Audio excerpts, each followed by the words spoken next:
Good afternoon, and thank you for joining the Tyrrell County Schools Federal Programs Stakeholder Input Meeting.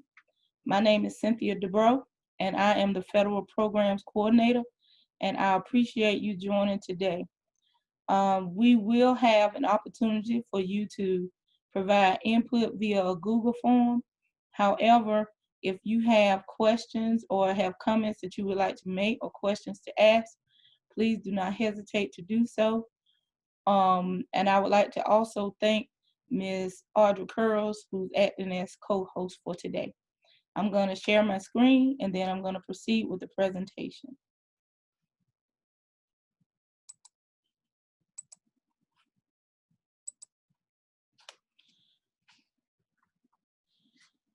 Tyrrell County Schools does receive several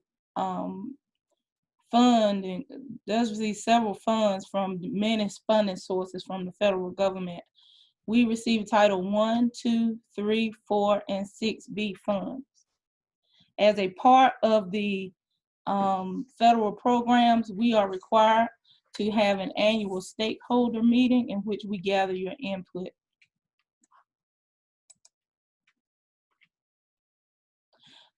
The purpose of today's meeting is to encourage participation of parents, guardians, and other family members in a regular two-way and meaningful communication involving students, learning, and other school activities.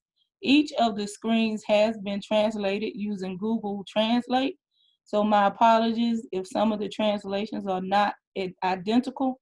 However, if you find that there is a concern and you need additional translation, please reach out to me after the presentation.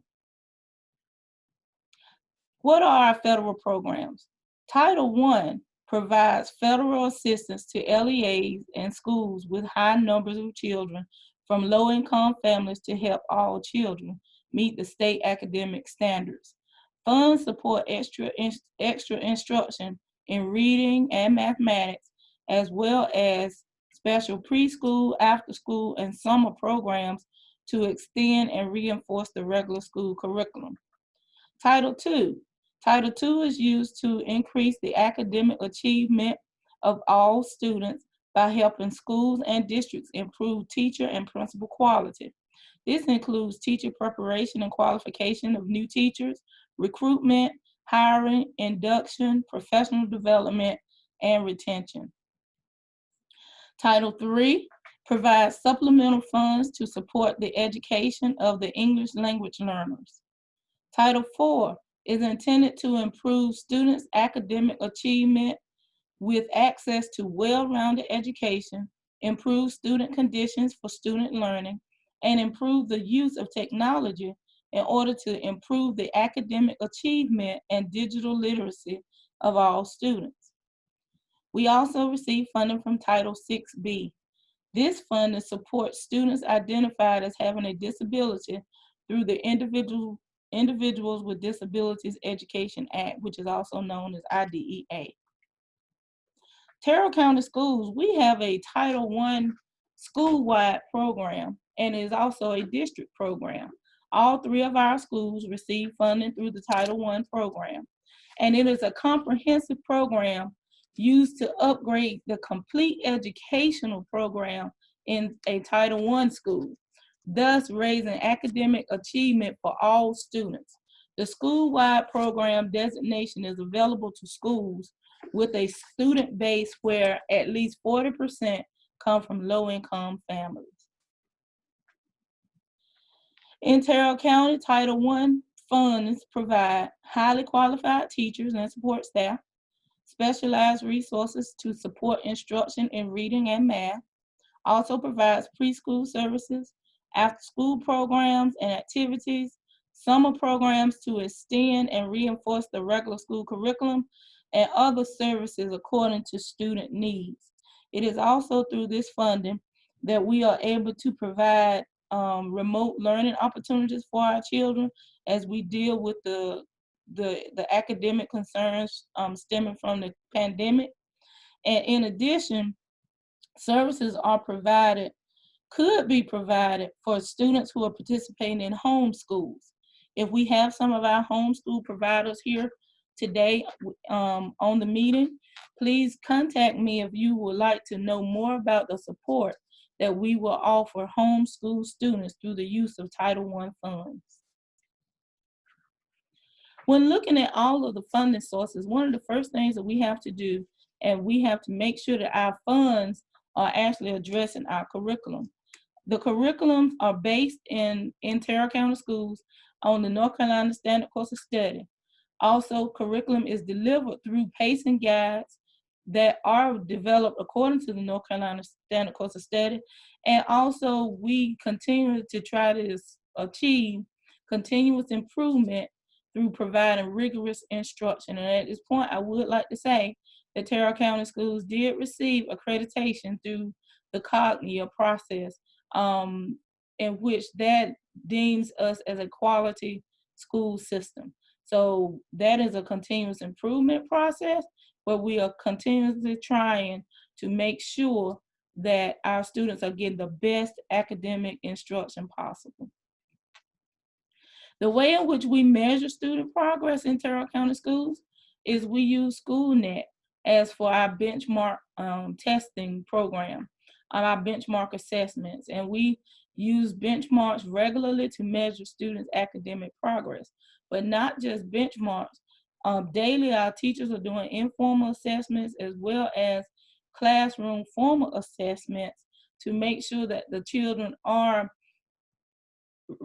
actually receiving the instruction in which the teachers are delivering, meaning that they are learning those skills and concepts and are able to apply them. We also use Educator's Handbook in order to monitor student behaviors throughout the district. Each school is using the Educator's Handbook where they document referrals as well as actions that are taken from school administrators to address the referrals. Our district, we also use the School Health Assessment and Performance Evaluation System, which is also called the SHAPE system, which is a national evaluation system that measures staff and student mental health wellness. We use the information from the SHAPE in order to identify how we best can meet the social and emotional needs of our students and staff. Title III, this federal program provides support to help the English language learner students acquire academic English language proficiency and meet the challenging academic standards set by the state. It also provides professional development opportunities for administrators, content teachers, English language teachers, and paraprofessionals. Also, we provide pre-K services for our EL students, extended day tutoring, parent information sessions, and also we use it to purchase classroom instructional materials. Tyrrell County Schools is one of the districts who are serving as part of the Northeast Consortium, meaning that we partner with 10 other school districts in the Northeast, and we plan together as well as look at the effectiveness and impact of the services we have with our children in our district in relation to the things that are going on in other districts. So we are benefiting from those federal funds. Title VI-B provides salaries and benefits for special education teachers and teachers' assistants. They also purchase supplies and materials to support instruction for special education students, provide professional development for staff. And these are the ways in which we use the funds that we incur from the federal Title VI-B grant. These funds are for school-age children as well as preschool children. We have a preschool 3-year-old class, which is primarily funded through the Exceptional Children's Program. The use of funding for federal funds, we use it to purchase instructional materials such as review books, leveled readers, and also station learning supplies. In addition, we use it for staff salaries and training and professional development, and also for materials for parent involvement meetings, such as printed materials that they may use for report card conferences or any other time in which we have our parents involved in our school buildings. Another federal program that we are are working hard and diligently to make sure that we are implementing a quality program to meet our students' needs is the McKinneyVento Program. This is the program that was developed based upon the McKinney-Vento Act, and it addresses the unique barriers faced by many homeless students. The McKinney-Vento Program can provide supports for children who have been deemed as homeless, and the program allows for a lack of paperwork for school enrollment, because sometimes we know that children who have been displaced or rendered homeless, you can't get the paperwork or the documents from their former school. So in this program, we work to get those documents, but still the student can be enrolled whether we have those documents or not.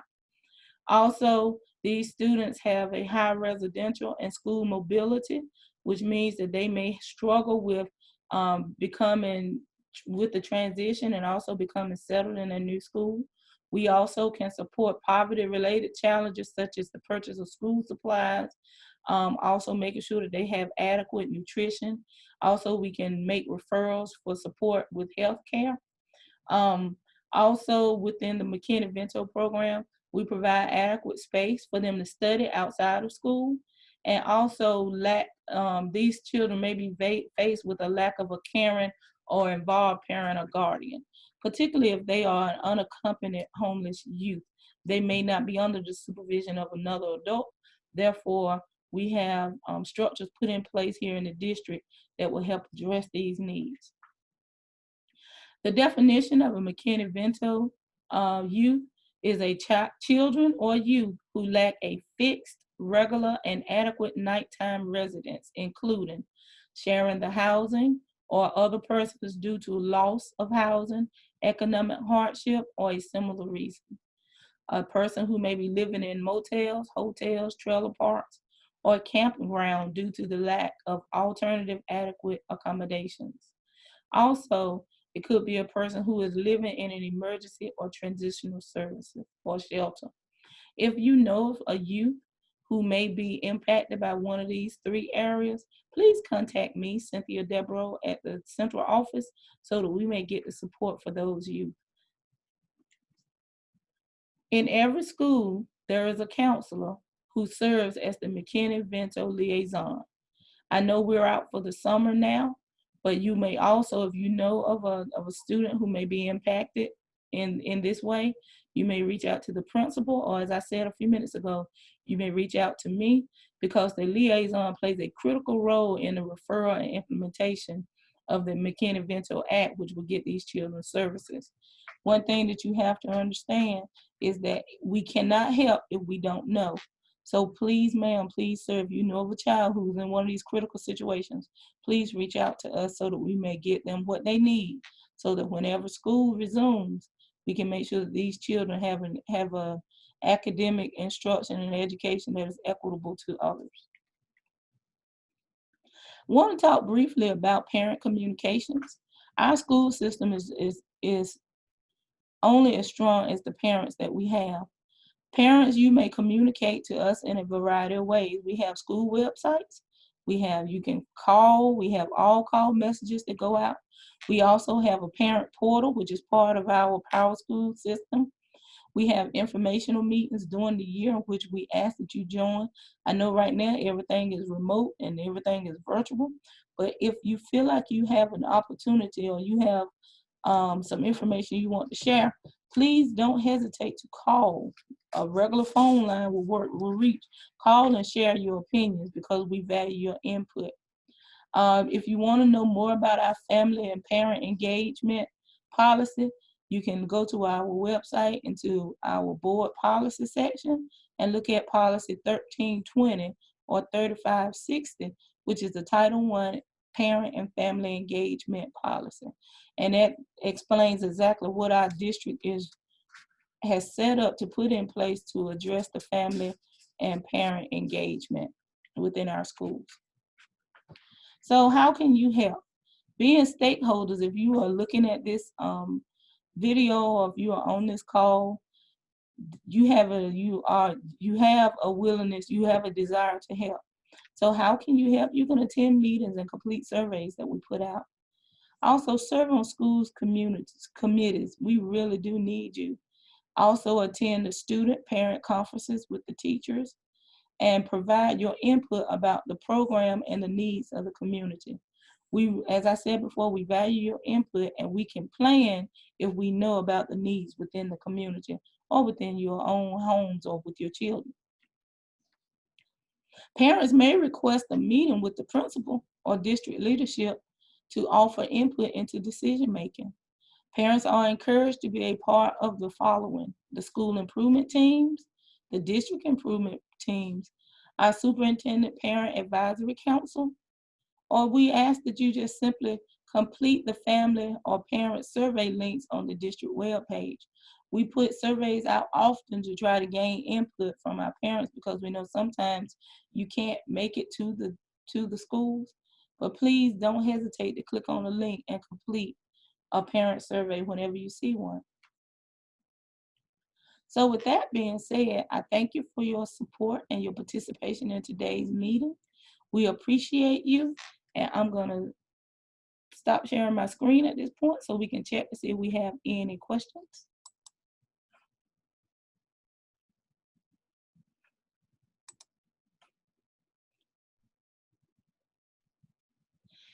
Thank you so much, Mr. Ziegler. I do want to share what he said, what he shared with us. He is asking that we do currently seek your input on remote learning. Parents and those who are participating today in this call, or if you're viewing this later, there is a survey on our district webpage that we are asking for your input in the remote learning plan in which the district has to develop. We are working endlessly and working hard at this point to try to make sure that our children are taken care of and ready to return to school when we can, but we need your input as to what that means for your particular child and for your household.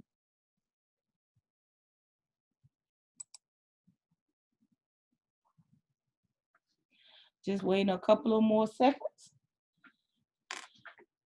And as I said, following the recording, we will post a Google form if you have other questions or if you have other inputs or ideas you would like to share.